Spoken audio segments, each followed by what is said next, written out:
Hey y'all, welcome to my private ocean, the Atlantic. You might have heard of it. Anyways, I'm going to drop some knowledge on you guys today on what are the best ETFs to trade for the wheel strategy. Knowledge.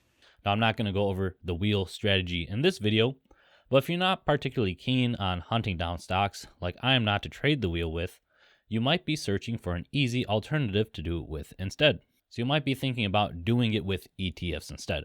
Now, what are the pros of using an ETF?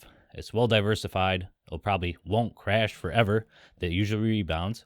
ETFs are more likely to recover than a stock. It could tank and ruin all that premium you collected this whole time.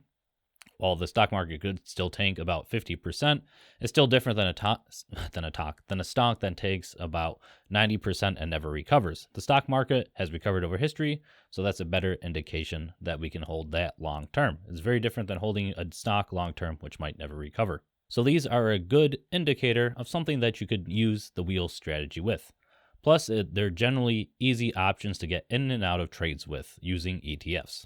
So we're going to look at ETFs that have enough trading volume, ETFs that you'll get a decent amount of premium on, and then ones that you can use with a big bankroll or a smaller bankroll as well. And just remember, nothing in this video is financial advice. Now let's start with everyone's favorite S&P 500 ETF, SPY, as I pulled up on the computer over here. Now, SPY is really nice. You're going to have daily options, right? So let me go to tomorrow at the time of this recording. I could sell calls and buy calls daily. I could sell puts and buy puts daily, right? So I'm going to have no shortage of option choices because these are daily now. So I can sell really any time frame I want. You can sell monthlies, weeklies on SPY. It might tank, but you know it's bound to recover given enough time. So wheeling this is really safe. The problem with SPY is at the current price, if it's $400, remember in a wheeling contract, you have to buy 100 shares. So I need over $40,000 of collateral to wheel SPY, to sell calls on SPYs and to sell calls on SPY and to sell puts on SPY. But you know this won't tank forever, so you can collect extra premium, especially if you're a simple ETF investor and you're just holding SPY in your portfolio. Why not sell some calls when you have above 100 shares and just collect some extra premiums over time? So you might be asking, John, why not VOO? It's because VOO options are monthly. So if you're buying VOO, you can still sell calls, as we can see here. It's at 366. If I sold a call basically right at 370, I collect $610 for that contract for April 21st, right? So it is still possible to wheel on VOO, but you have a lot less options. So LU does have a lower ETF fee, but in that exchange, you do have less options. So if you're trying to wheel something, it might be worth it to hold SPY instead of VOO. So just keep that in mind. They're really going to track the same. They're going to be about the same, but your opportunity to choose what options you want to sell is very different, holding VOO instead of SPY. Now, our next favorite ETF is QQQ, the NASDAQ 100. So this is going to be similar to SPY, right? You can sell and buy daily options now every day the stock market is open, right? So if you're going to hold QQQ for a long time, you might as well start wheeling it and collecting some extra premium. You can do super conservative, if you really wanted to collect $5 on the day.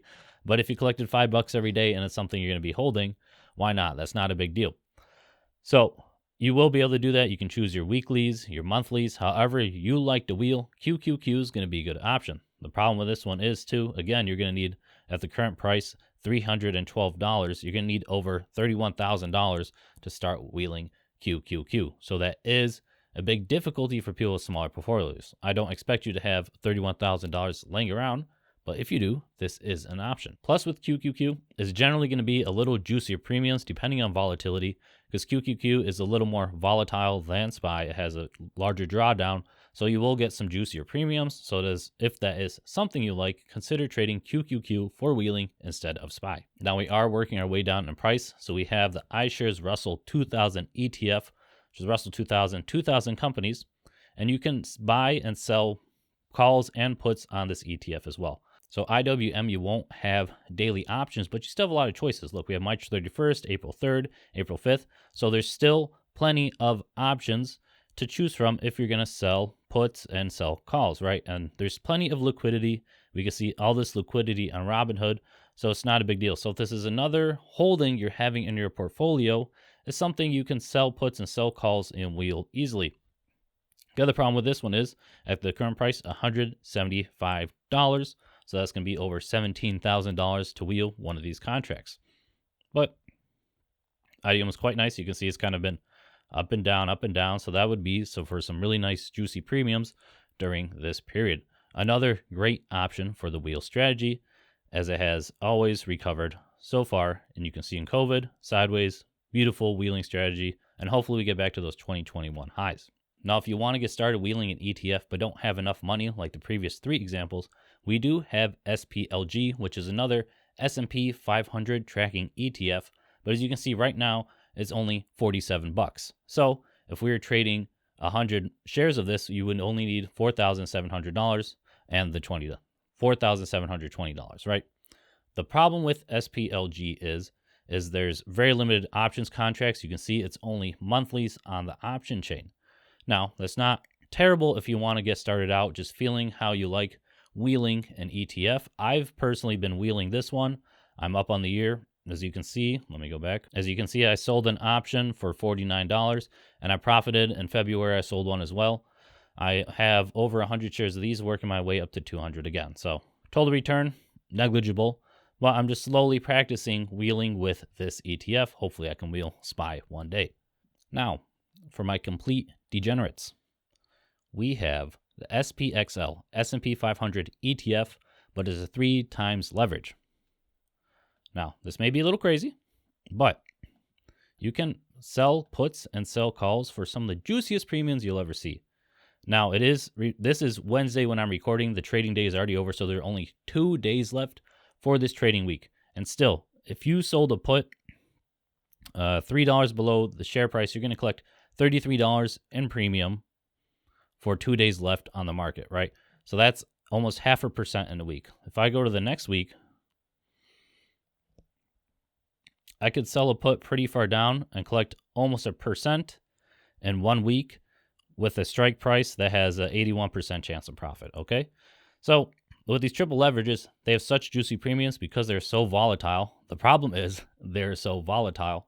So if you do get assigned, expect a big drawdown. Maybe it'll bounce back, but you have to have the emotional capability to see that drawdown and be able to have the emotional capability when you sell a call and it probably shoots right past it. Of course, you can buy back the contract and sell another one. Again, you can roll it, but these are super volatile, so you might just eat up a lot of your premiums if you keep on doing that. But it is an option for my degenerates out there. And with this, you don't even need $7,000 to start. So this might be another good way to wheel. You know, if you were wheeling at the top, like right here, you're burning pretty bad right now, but you might have been able to collect some premiums down the way. This is just an idea, not financial advice, as usual. And lastly, we have another 3x leverage fund, TQQQ, the ProShares Ultra Pro QQQ. Now, I do actually wheel this one. It's been going pretty well. So I've been wheeling this one. I've been selling puts. You can see I sold a put for $21.50. I collected about 1% that week, so I got $21 for each contract. So I made 1% last week. You can see it's going to expire worthless once it happens. So this is another nice ETF to wheel if you feel like you're good at timing bottoms and making sure your risk tolerance is right. I mean, you can see again, if I sold next week, I could collect $28 by selling at the 24 strike price. So that might seem a little high now because last week I was able to sell at 21 and it's 24. But remember, again, this is a 3x leverage ETF, so it's going to bounce up and down a lot. So that means juicier premiums, but more risk. So just keep that in mind. Well, with this one, if you were to do it right now, you need barely just over $2,600 to get started wheeling, trying out an ETF. Now, again, this is the more degenerate one. It's triple leverage, so just keep that in mind because you might get burned pretty bad. And that's it, guys. I hope you enjoyed the video. If you want to buy the Atlantic Ocean like I did, make sure you like and subscribe down below. See you all in the next video. Peace.